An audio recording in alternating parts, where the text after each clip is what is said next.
I am not gonna lie. This trade deadline sucks. There is nothing going on. No trades, no big names.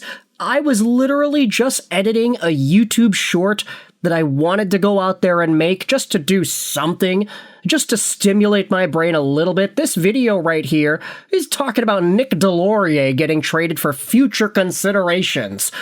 On any normal trade deadline day, you wouldn't catch me talking about that. But there's nothing else to talk about. Until now. We have some waiver claims, and one that I think is a very interesting one. So, Philadelphia and Glendening, sorry, but we're not going to talk about you. Florida and Reinhart, no, we're not going to talk about you either. But Vancouver, they've gone out there and claimed Curtis Douglas off of waivers from the Tampa Bay Lightning, and my immediate instinct upon seeing this piece of news, I was like, wait a minute, it's the big guy. Curtis Douglas is a monster. And I think for Vancouver, there's a very funny angle here because it's like, hey, they just traded away Tyler Myers, 6'8", behemoth, 6'11", whatever he is on skates. Curtis Douglas is taller. He's 6'9", 243, 26-year-old, 2000-born Oakville, Ontario center left wing, drafted by the Dallas Stars, 106th overall back in 2018. Believe it or not, Curtis Douglas was a guy that I actually had on my radar back in 2018. Because when you go over to Elite Prospects and you look at the drafts that are going to come over into the future, yes, you can see all the drafts in the previous years, but when you see the guys that are available in the upcoming year, you can sort by height and weight, and Curtis Douglas was obviously the tallest and the biggest dude in the 2018 NHL Entry Draft.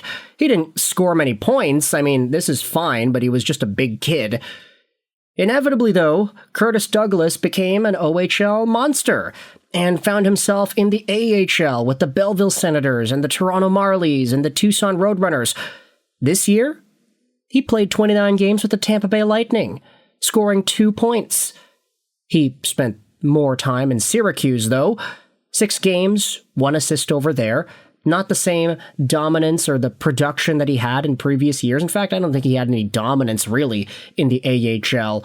It's like, hey, the guy had 117 penalty minutes in 63 games. Why not give him a chance to showcase himself in the NHL? And he did that for the Tampa Bay Lightning. Taking a look at some of the games over here, he would only get like 5-6 minutes, but that's not too bad, isn't it? I mean, throughout the course of the entire season, there were some games where he had more playing time. He wasn't scoring much, of course, but hey, the 2 points that he got did come in back-to-back games, so there's that.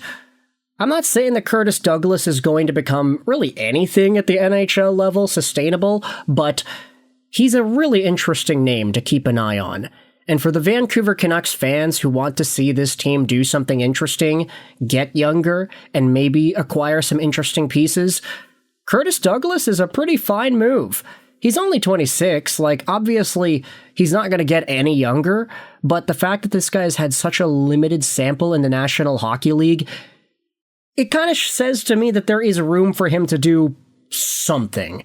I'm not saying he's going to become an Eric Lindros or whatever. I'm not saying he's going to even become a Tyler Myers-level impact player. But Curtis Douglas is a giant coming over to Vancouver. And I want you to let me know your thoughts in the comment section below. I hope you enjoyed this video. And bye.